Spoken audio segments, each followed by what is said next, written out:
de disputa real por el poder. Solo se disputa el gobierno sobre la base de que el poder no va a cambiar. La burguesía logra así convertir la democracia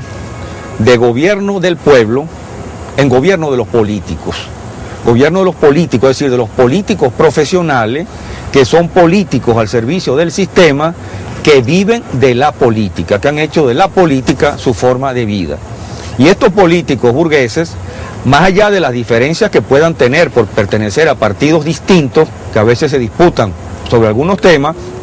están de acuerdo en el fondo, que es la conservación del sistema al cual sirven y del cual viven. Como decía Schumpeter, hablando en los años 40 acerca de la llamada democracia estadounidense, los políticos profesionales negocian con votos exactamente como el negociante de autos negocia con autos o el carnicero negocia con cortes de carne. Y allí en la política vale todo, vale cualquier tipo de manipulación o cualquier tipo de patraña. Quedarían excluidos de este modelo, por supuesto, los políticos revolucionarios, que suelen ser minorías, que suelen ser marginales dentro de estos sistemas dominados por la política profesional al servicio de la burguesía. Ahora bien, para que esto se pueda dar,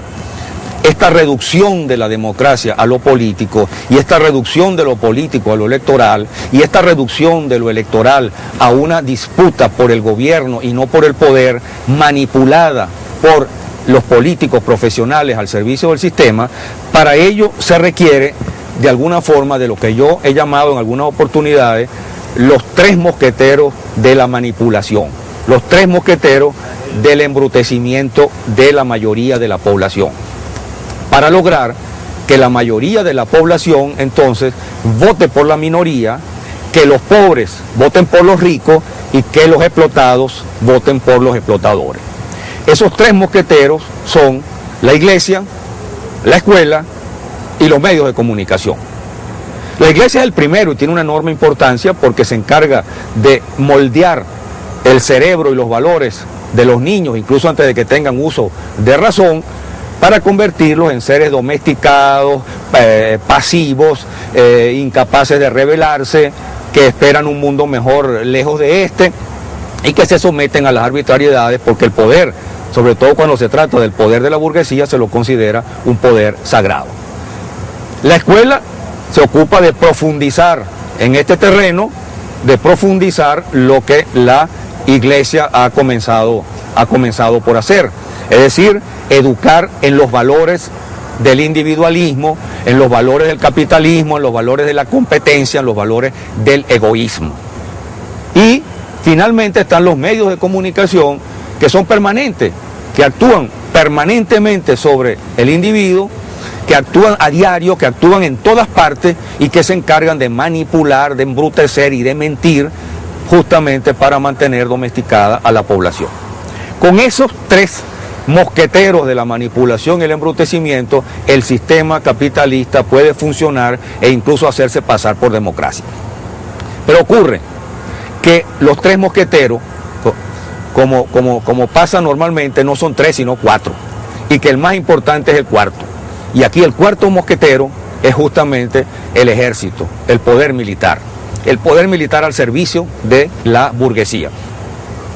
Cuando el pueblo acepta la manipulación, cuando el pueblo está embrutecido, cuando el pueblo es dominado por la política burguesa y por la ideología burguesa, el pueblo se resigna y el pueblo se pasa la vida en aquella supuesta alternabilidad, votando por el títere de hoy y después mañana por el títere de mañana, sin que las cosas cambien.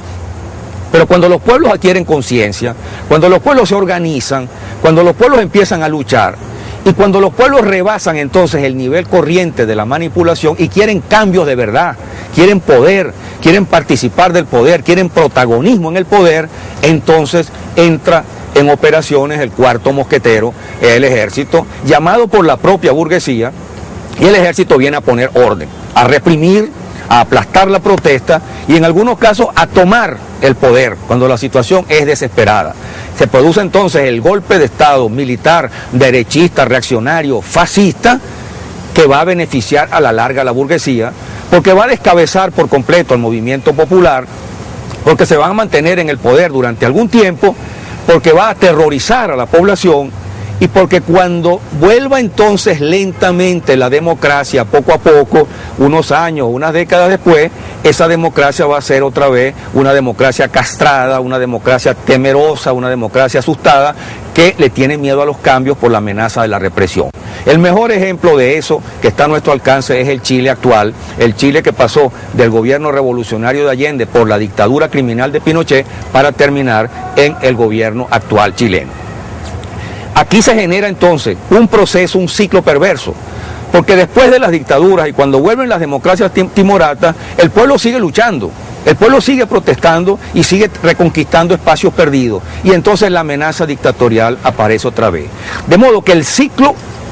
de la democracia en la burguesía es democracia, dictadura, democracia, dictadura, democracia, dictadura, y así sucesivamente hasta que se produzcan cambios sustanciales que pudieran cambiar la correlación de fuerza. Ahora bien, una de las cosas más preocupantes que está ocurriendo hoy en Europa y en los Estados Unidos, es el que los gobiernos democráticos o llamados democráticos, esos gobiernos democráticos de la burguesía, tanto en Estados Unidos como en Europa, que en otra época, hace digamos medio siglo, se diferenciaban de alguna manera del fascismo y del nazismo. Al principio lo toleraron por su anticomunismo y porque les hacía el trabajo sucio a ellos, pero al final tuvieron que enfrentarlo durante la Segunda Guerra Mundial. Es decir, que si diferenciaron de alguna forma del fascismo y del nazismo, hoy están asimilando solapada y hasta abiertamente componentes fascistas que están haciendo pasar por democráticos. Nos encontramos hoy entonces que los Estados Unidos y Europa practican métodos y sistemas políticos como la ley patriota, las leyes represivas que se aprueban en Europa, los campos de concentración, las cárceles secretas, la legalización de las torturas y un racismo que se hace cada vez más abierto y más descarado. Es decir, la amenaza verdaderamente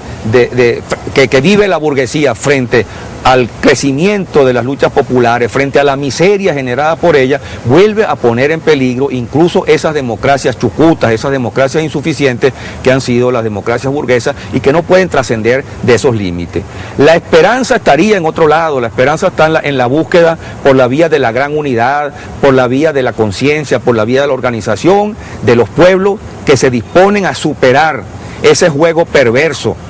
de alternabilidades engañosas, de lo mismo disfrazado de otra cosa, de cambios que no son cambios, justamente para luchar por cambios que verdaderamente afecten el poder, que afecten las relaciones sociales y que sean capaces de transformar las cosas. Ese es el camino que habría que buscar y no el camino pantanoso en que la burguesía ha encerrado la democracia y ha disfrazado de democracia lo que realmente no es democracia.